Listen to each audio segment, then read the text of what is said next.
بتمنى منك تشوف هذا الفيديو للآخر لتوصل لك الحقيقة كاملة، لأنه مع الأسف بكثير من الأحيان عم توصل لك أجزاء من الحقيقة، عم توصل لك روايات من هون ومن هون قد تكون صحيحة لكن ما بتحمل الحقيقة كاملة. اللي عم بيصير بالساحل يا شباب بشكل أساسي ورئيسي هو حرب ضد فلول نظام الأسد المجرم، هو حرب ضد المجرمين الموجودين بيناتنا، ضد سجانين صيدنايا الموجودين هون وهون، ضد المجرمين اللي أطلقوا رصاص على عناصر الأمن والشرطة وكانوا سبب ببداية هذا الشيء اللي عم بيصير. هو حرب ضد المجرمين بس، هو حرب لحماية المدنيين بس. هيك كان عم بيصير وهيك مفروض يصير. هذا اللي عم بيصير ما حرب ضد دين معين أو ضد طائفة معينة، بوضوح وبصراحة. وراح أحكي بصراحة أكثر لأنه تعودت أحكي معكم بوضوح طول السنة الماضية. لألكم إنه في قسم كبير من العوائل العلوية كانوا عم يساعدوا شبابنا، شباب الأمن والجيش بكل الطرق. في عوائل علوية خبت عندها جرحانة اللي تعرضوا أول شيء للغدر واللي تم إطلاق رصاص عليهم، تخبوا عند عوائل علوية وخبوهم لحتى وصلتهم المؤازرات وحررتهم. في قسم كبير من الشباب العلوية كانوا عم يبلغوا جهاز الأمن والشرطة على أماكن الفلول، وكل الفيديوهات اللي شفتوها لاعتقال عشرات من الفلول كانت أو كان قسم منها هو إنه في شباب علويين هن اللي كانوا عم يبلغوا. فلهيك برجع بأكد إنه هذا اللي عم بيصير هو ما حرب ضد طائفة معينة أو ما حرب ضد دين معين أبدا، بالعكس في 120 شاب من شباب الأمن والجيش خسروا حياتهم ليحموا المدنيين. هذا الشيء بدنا نكون واضحين فيه كلياتنا، بدنا نكون فيه واضحين مع بعض. في 120 شهيد من شباب الأمن والشرطة استشهدوا، 120 عائلة ترملت يتموا أطفالهم بس من شان يحموا الأمن والأمان وتضل سوريا واحدة موحدة. هذا الشيء بيحرق القلب يا شباب، بيحرق القلب بكل ما تعنيه الكلمة. واللي بيحرق القلب أكثر إنه في ضحايا مدنيين راحوا، ضحايا مدنيين مفروض هدول شباب الأمن اللي استشهدوا كانوا يحموهم، كانوا عم يحموهم. الشهور الماضية سمعتوا عن حدا انقتل بالساحل، علوي ولا سني ولا مين كان؟ أبدا. سمعتوا عن أي انتهاك صار؟ أبدا، ما في أي انتهاك حقيقي صار، وهي الحقيقة. وهذا الشيء كان بفضل جهود الشباب اللي استشهدوا، شباب الأمن والجيش اللي استشهدوا واللي قتلوهم الفلول. هي الحقيقة لازم تترسخ بأذهاننا لحتى أبني لكم على الشيء اللي بعده. الشيء اللي بعده مع الأسف إنه الشيء اللي بيحرق القلب أكثر، غير إنه فقدنا 150 شاب من نخبة الشباب، من خيرة الشباب من كل المحافظات السورية، وهن عم يحموا الأمن وهن عم يتعبوا ويتعذبوا ويخاطروا بحالهم. الشيء اللي بيحرق القلب أكثر إنه فقدنا ضحايا مدنيين، فقدنا ضحايا مدنيين سنة وعلويين. على فكرة عم يتم التركيز ربما على عدد ضحايا علوي، فقدنا سنة وعلويين. وراح أقول لكم مثلا الموضوع بالساحل هو أعقد مما بتتصوروا. يعني أنا مثلا كان المفروض هلا ما أنا عم حكيكم كنتوا عم تقروا نعوة هادي، أنا تعرضت لكمين مرتين. في مرة من المرات كنا رح نموت، ما بعرف كيف طلعنا رصاص من كل الجهات علينا، لو لما كان في معنا شباب من جهاز الأمن العام هم اللي خطروا بحياتهم واقتحموا على الفلول لأن كنا ميتين.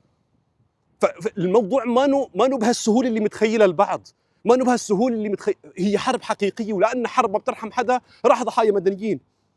في شفت سيارات يعني الفلول مخردقينها مصفينها تصفايه كل شيء بقلبها. في سيارات نمرتها ادلب بس لانه نمرتها ادلب تم يعني خردقتها تصفيتها بشكل كل اللي كانوا فيها. بدي احكي لكم عن موقف صار لتفهموا الصوره اكثر. ونحن متجهين على بانياس تعرضنا لكمين. الكمين الاول يمكن شفتوا الفيديو تبعه كيف صار في اطلاق رصاص وفي شبابنا تصدوا للفلول. كنا من اول الارتال اللي دخلت. بعد ما تخلصنا منه قطعنا شوي، شفنا 8 شباب ميتين ما بنعرفهم هم مين. رحنا لنشوف هم مين، ما شفنا الا شاب من شباب الامن العام اللي كانوا معنا صار يصيح، طلع اخوه موجود مع الشباب اللي مستشهدين، وطلعت هدول الشباب هم من شبابنا مقتولين بالكمين. يبدو نفس الجهه اللي اطلقت علينا رصاص بهذا الكمين هي نفسها اللي قتلتهم. متخيلين شو شعور هذا الشاب؟ مع الاسف صار في حاله احتقان، صار في حاله تجييش، صار في حاله كثير صعبه ادت لفقدان المدنيين. وانا هم ماني عم برر على فكره، ماني عم برر ابدا، عم احكي لكم وقائع صارت، عم احكي لكم شو ممكن تتخيلوا. في مع الاسف مجموعات غير منضبطه دخلت وعملت انتهاكات بعده اماكن بالساحل. هذا الشيء كمان مع يعني تم او بدات عمليه المحاسبه من امبارحه، ما نمنا من يومين يمكن ما نايمين مثل الخلق غير بالسياره وهون وهون، ونحن عم نحاول انه نلاحق، حتى ما بدنا انتهاكات، ما بدنا تجاوزات، عم نتنقل مكان لمكان. اليوم ما قدرت فوت على جبلي لانه كان في اطلاق رصاص على الطريق.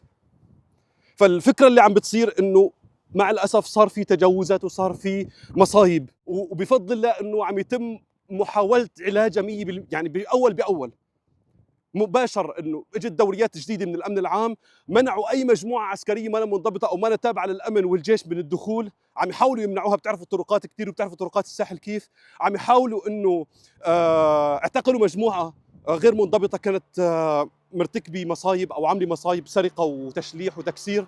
مجموعه ما بنعرف مين هي، مجموعه شايله سلاح. بتعرفوا السلاح منتشر كثير، وما اي حدا بيقول هو امن عام معناها هو امن عام. الشيء اللي بدي اقوله يا شباب، الوضع ما بدنا نخسر سوريا. التجيش الطائفي اللي عم بيصير ما له لمصلحه حدا غير الفلول. انتم بتعرفوا انه خلال السنين الماضيه كان ما له اي حدا مصلحه بانه يصير في حرب طائفيه او تجيش طائفي طول السنين الماضيه غير نظام الاسد، والان فلول الاسد هم اللي عم يعملوا هذا التجيش.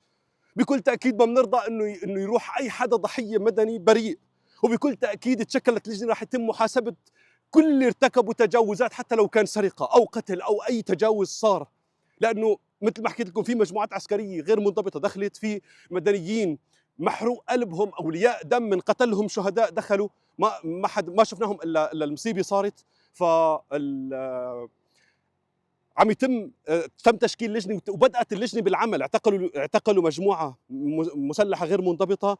عم يتم فتح تحقيق باي انتهاك صار بكل الاماكن، لكن بالوقت اللي نحن عم مشغولين فيه بعمليه مطارده الفلول، لانه وبعمليه ملاحقه اللي عملوا تجاوزات او انتهاكات، الفلول استغلوا الوضع وردوا عملوا هجوم خلال ليله امس واليوم الصبح.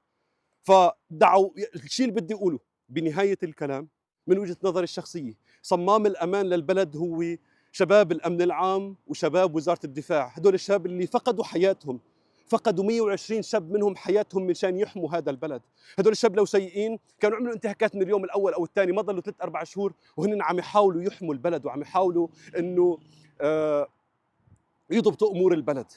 لهيك يا شباب حاولوا كلياتنا نتعاون معهم، نساندهم، نبلغ عن مجموعات مسيئة، نبلغ عن انتهاكات صارت، نحاول نبلغ عن الفلول اللي هم أساس المشكلة بالأساس، ولولاهم ما صار كل اللي صار. فحاولوا أنه تكونوا سند وعون لهم، ونسأل الله أنه يحقن جميع الدماء، ونسأل الله أنه يحمي شبابنا، شباب الأمن العام والجيش، ويحمي كل المدنيين المساكين اللي قاعدين ببيوتهم. نسأل الله فرج عاجل قريب. مثل ما قلت لكم باليوم الاول انه ما رح نسمح لحدا يسرق ثورتنا او يسرق نصر الثوره. بهذا الوقت ما رح نسمح لحدا يسرق نصر الثوره، ما رح نسمح لحدا بانه يسرق التضحيات اللي صارت. هدول الشباب اللي ضحوا من شان تكون سوريا واحده موحده، قعدوا شهور بين الجبال باماكن خطره لتضل سوريا واحده موحده. يمشوا على نهجهم، يمشوا على طريقهم، يمشوا خلي تكون سوريا واحده موحده لكل السوريين، وغصبا عن فلول الاسد وعن داعميهم ومشاغليهم.